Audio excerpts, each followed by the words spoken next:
Cuando veo el edificio, se me recuerda a los tiempos pasados.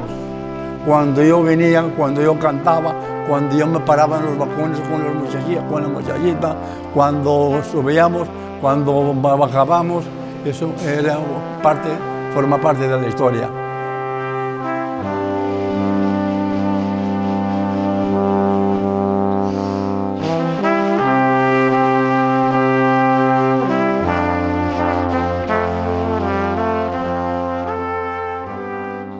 Cuando veníamos a Cuba, pues todos visitábamos el Centro Gallego.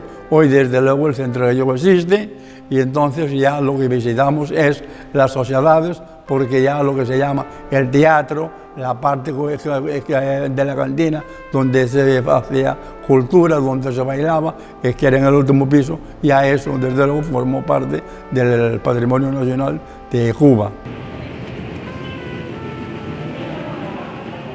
Nos encontramos ahora en el local donde existen las sociedades gallegas de La Habana.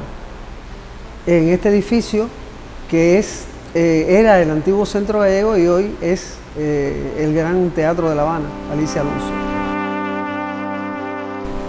El Centro Gallego de La Habana tuvo 51 delegaciones en todo el país y además contó con más de 63.000 socios.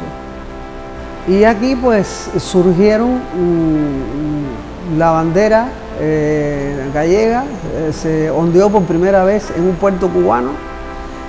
Aquí se inició la comisión para el inicio de la Real Academia de la Lengua Gallega y aquí se interpretó por primera vez el himno gallego.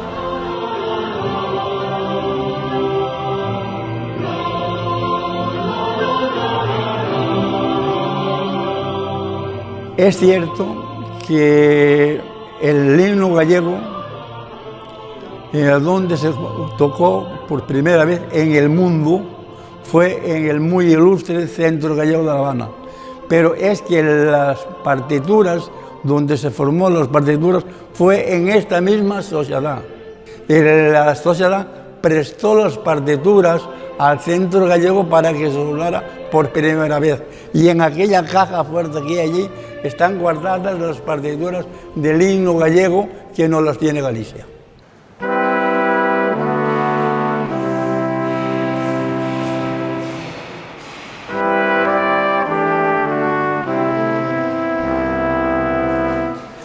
Nosotros, o sea, mis padres y yo, llegamos a este país el 5 de enero del año 1953.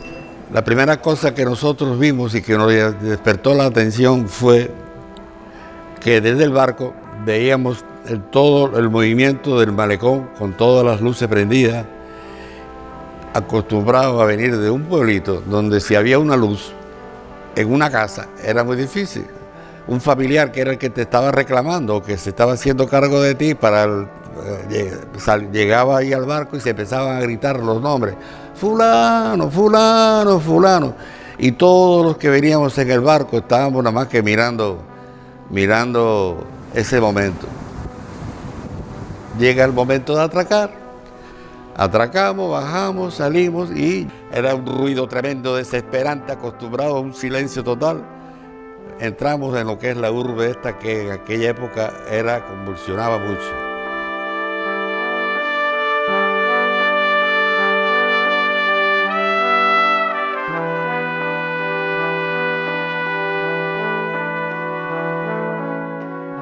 Todos los gallegos cuando vinieron a Cuba, pues lógicamente lo primero que venían era el Centro Gallego, porque era el único lugar específico donde se hablaba gallego, donde había una comunicación de gallegos unos con los otros.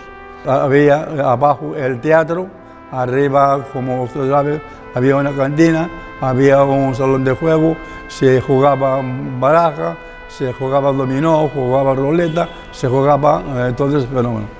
Eso era la importancia del Centro Gallego. Pero es que la más importante del Centro Gallego es que también tenía una clínica, que era la benéfica. Es decir, que siendo socio del Centro Gallego, tú tenías derecho a todas las ayudas económicas de la benéfica. Mi padre vino con 2 hermanos y un tío y todos vivían con nuestra familia. Y entonces, bueno, pues yo y mi hermana nacimos en ese ambiente. Él tocaba el acordeón y nos desarrollamos con la música gallega, los pasodobles españoles. Nuestros ancestros, cuando fueron llegando a este país, se encontraron con una dificultad, que no tenían los conocimientos ni estaban preparados para mantener ningún tipo de negocio, porque prácticamente venían semi-analfabetos o analfabetos. Una de las cosas que más trabajaron fue aportar unos cartiños para ir creando escuelas.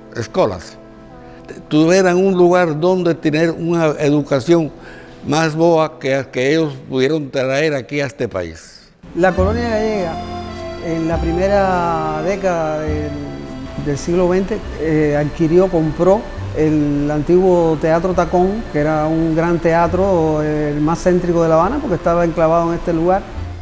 Se decide conservar solamente de aquel antiguo Teatro de Tacón, esa construcción fundacional, lo que se aprecia hoy, la Sala García Lorca, el antiguo pórtico, la entrada y otras instancias de la construcción ya no existen. En su lugar son sustituidas con el diseño del ingeniero belga Paul Belot, con el interés de incorporar esta antigua construcción a un palacio social, donde tendrían salones, cafés, salones propiamente para compartir e integrarse indudablemente a la sociedad habanera.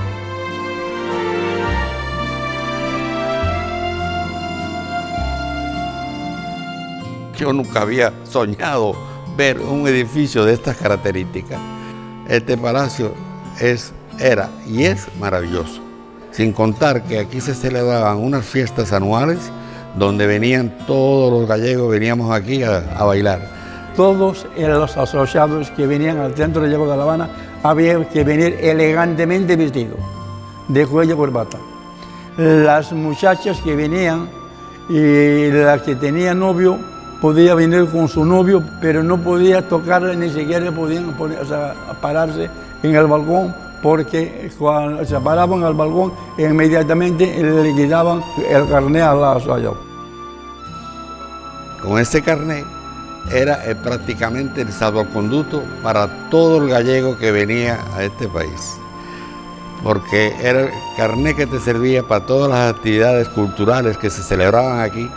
Todo esto era gratis, no costaba nada. Tenías derecho a la playa y tenías derecho a la quinta, como se llamaba en aquella época, que era la benéfica. En la benéfica en el caso de los hombres y Hijas de Galicia en el caso de las mujeres. Otra cosa que te permitía el carné era que tenías derecho a una escuela aquí en La Habana, donde todos los hijos de los gallegos iban a esa escuela y por la noche íbamos los adultos. El carné era el pasaporte para todo, para toda la subsistencia de todos los gallegos que vinieron aquí hasta el año 1959.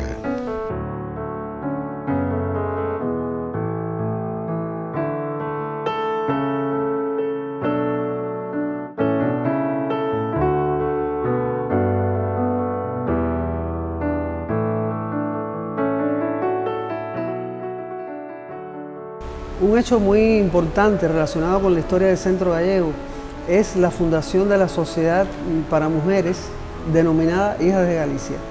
Esa sociedad se creó por la necesidad de darle una atención a la mujer gallega, que no la tenía en el Centro Gallego por tratarse de directivos solamente hombres, porque ellos empezaron solamente los gallegos solos y después empezaron a sumarse sus esposas y sus hijas.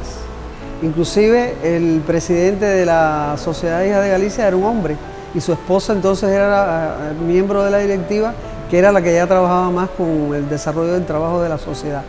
Esa sociedad fundó una clínica que se llamó Hijas de Galicia también, y entonces allí tenían un centro especializado en todo, al extremo que tenía hasta un balneario que también se llamó Hijas de Galicia en el municipio Playa, en la misma costa. En esta época había machismo, por supuesto, el machismo todavía existe, muy brevemente o muy solapadamente, pero todavía existe. Eso es un fenómeno que no es fácil de erradicar.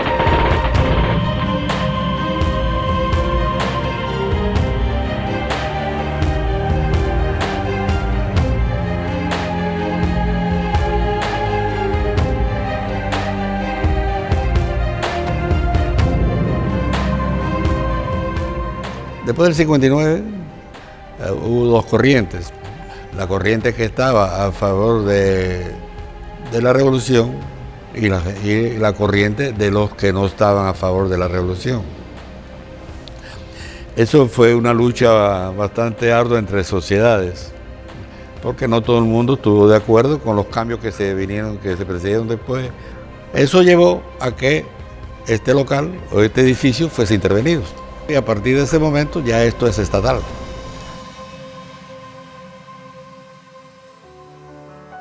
Una de las cosas más interesantes que tiene la historia de la Sociedad de Hijos del Ayuntamiento de Capela es haber contado con la participación de Fidel como secretario letrado de 1951 a 1953.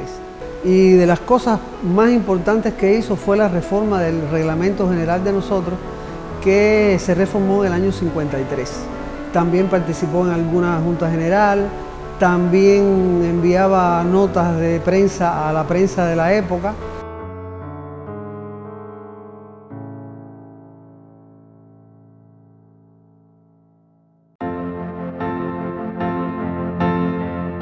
Y podemos decir que este local, donde estamos todos nosotros, se debe a un grupo de gallegos que lucharon arduamente para que esto no desapareciera de aquí.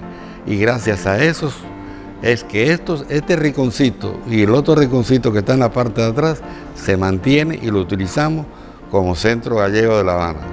Hoy, en la actualidad, nosotros seguimos manteniendo estas mismas costumbres, estas mismas directivas, y haciendo muchas de las cosas que se hacían en aquel momento. Por lo tanto, estas sociedades mantienen virgen los recuerdos de nuestros antecesores.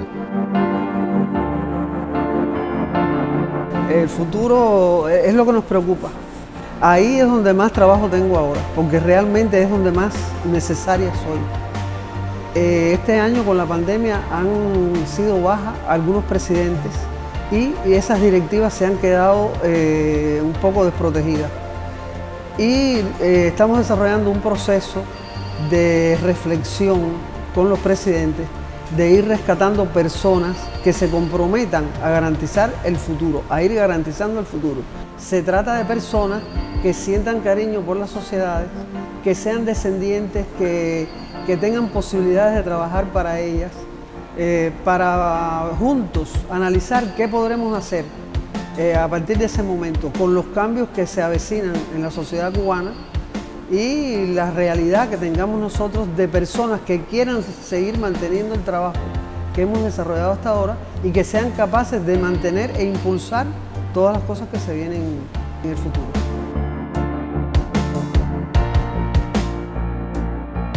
Pues no, lo que quiero decir es que lo quiero decir y es beneficio de todos, que vivan siempre la amistad entre Cuba y España, porque hablar de Cuba y hablar de España es hablar de un solo pueblo. Somos dos pueblos unidos por la historia. Esa universalidad, esa mezcla de cubanos y españoles no se ve en ningún otro lugar del mundo.